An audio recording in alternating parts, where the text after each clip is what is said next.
नमस्कार दोस्तों, मैं नंदराज आप सभी का स्वागत करता हूं अपने YouTube चैनल यूट्यूबर अंत में। तो दोस्तों आज की इस वीडियो में हम बात करने वाले हैं कि एयरटेल के चेयरमैन सुनील मित्तल ने ये घोषणा करी है कि वो अपने जो भी प्लान्स होते हैं उनमें वो बदलाव करने वाले हैं और हो सकता है कि आपको 1 GB के 100 रुपये देने पड़े। जी हाँ दोस्तों, आपने सही सुना।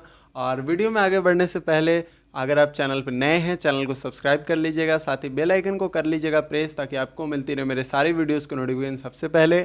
और ये जो आप माइक देख रहे हैं ये एक नॉर्मल ही माइक है। और कैसा लग रहा है सेटअप में आप बताइएगा, क्योंकि इसमें मैंने यहाँ पे एक बल्ब का कवर रख दिया और उसमें पेन लगा कर के क्लिप लगा दिया है। तो आपको पता ही है इंडियन लोग जुगाड़ू होते हैं और जुगाड़ करना पड़ता है, क्योंकि टी शर्ट में माइक लगाने से थोड़ा प्रॉब्लम हो रहा था। तो ज़्यादा टाइम वेस्ट ना करते हुए बढ़ते हैं वीडियो की ओर। तो ये एक बहुत ही अपडेटेड न्यूज़ है मेरे तरफ से, और ये हम सभी के लिए एक हताशा भरी खबर है, क्योंकि आप समझ सकते हैं कि इंडिया में इंटरनेट किस तरह से तेज़ी से ग्रो हो रहा है। इस दौर में, डिजिटल दौर में इंटरनेट की क्या डिमांड है, और इसके प्राइसेस अगर हाई होते हैं तो फिर मिडिल क्लास फैमिली के लिए बहुत ज़्यादा प्रॉब्लम होता है। जिनके पास पैसे की कमी है, अगर उनके डेटा में बढ़ोतरी होगी, उनकी कीमतों में बढ़ोतरी होगी, तो बहुत ज़्यादा दिक्कतें होती है। जहां हमें 1 GB डेटा के लिए अभी फ़िलहाल अगर आप देखें तो 2020 में 1 GB डेटा के लिए हमें 6 रुपये 20 पैसे चुकाने पड़ते हैं। और ये जो सुनील मित्तल ने जो दावा किया है कि हम अगले 6 महीने में ये नया प्लान लाने वाले हैं जिसमें आपको रेट का बढ़ोतरी दिखेगा, तो समझ के रखिए कि आपको 1 GB के लिए 100 रुपये तक चुकाने पड़ सकते हैं। और ये एयरटेल के यूज़र्स के लिए बहुत बुरी खबर है। हालांकि जियो के बाद एयरटेल के सबसे ज़्यादा सब्सक्राइबर्स हैं। अगर फिर एयरटेल इस तरह का काम करता है जिसमें रेट काफ़ी ज़्यादा बढ़ेगा, तो हो सकता है कि जियो भी उसको देख के बढ़ा दे, उसके साथ साथ आइडिया वोडाफोन भी बढ़ा सकता है। तो ये सभी इंटरनेट यूज़र्स के लिए बहुत ही बुरी खबर है कह सकते हैं। आप देखिए, जहाँ तक हम 160 रुपये में 16 GB यूज़ करते थे, वो अभी आपको समझ के रखिए कि 1 GB का 100 रुपये पड़ जाएगा।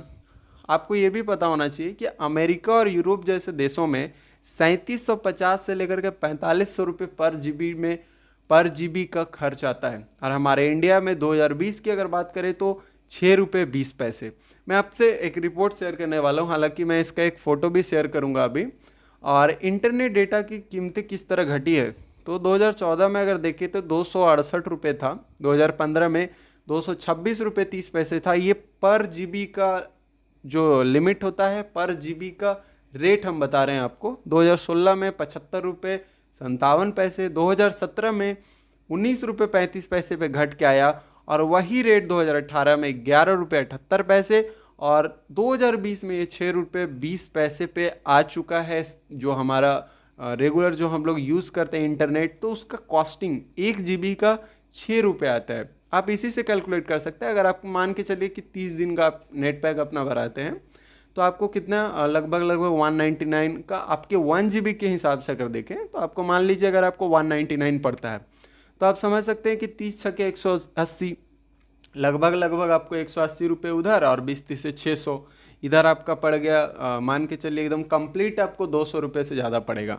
तो अभी आपको 1 GB डेटा का 6 रुपये 20 पैसा पड़ता है, लेकिन आने वाले टाइम में आपको 1 GB डेटा के लिए 100 रुपये तक देने पड़ सकते हैं। अगर हम यही बात करें कि 5 देशों में सबसे सस्ता मोबाइल डेटा कहाँ है, तो वो है भारत। क्योंकि भारत में 6 रुपये 20 पैसे में आपको इंटरनेट मिल जाता है पर जीबी। और वहीं इजराइल में 8 रुपये, उसके साथ बहुत सारे अदर कंट्री है, किर्गिस्तान, इटली और यूक्रेन। तो यहाँ पे सबसे सस्ता, ये जो मीडियम क्लास का कैटेगरी है, यहाँ पे सबसे सस्ता में नेट मिल जाता है। उसके साथ साथ मोबाइल डेटा सबसे महंगा कहाँ है, तो ये मालवी में 2053 रुपये में 1 GB मिलता है। और हमारे यहाँ तो पूरा साल का पैक भी इतने का नहीं आता होगा, उससे कम में आ जाएगा हमें। 2053 रुपये में 1 GB मिलता है। बेनिन में 2039 रुपये में 1 GB, यमन में 1197 रुपये का, बोत्सवाना में 1040 रुपये का। तो इतना महंगा नेट ऑलरेडी 1 GB के हिसाब से अगर देखें तो अदर कंट्री में बहुत महंगा, हमारे इंडिया में बहुत सस्ता है। थैंक यू टू जियो भगवान ने हमें सुविधा दी कि हम लोग सस्ते में इंटरनेट का इस्तेमाल कर रहे हैं। और ये हमारे अकॉर्डिंग से बहुत ही बुरी खबर है और ताज़ा खबर थी, तो मैंने सोचा कि आप लोगों से शेयर कर दूं। आप लोगों को जो भी दुख खबरी हो, खुशखबरी हो, वो पहले पता होनी चाहिए, ताकि आप अपने दोस्तों, अपने रिश्तेदारों को इस वीडियो को शेयर कीजिएगा और हमें इसी तरह का सपोर्ट देते रहिएगा। और चैनल को सब्सक्राइब करके नोटिफिकेशन बेल को प्रेस करके, और ये बताइएगा कमेंट सेक्शन में कि ये जो देसी जुगाड़ है कैसा लगा। आज के इस वीडियो में बस इतना ही, मिलते हैं अगले वीडियो में, तब तक के लिए जय हिंद, वंदे मातरम।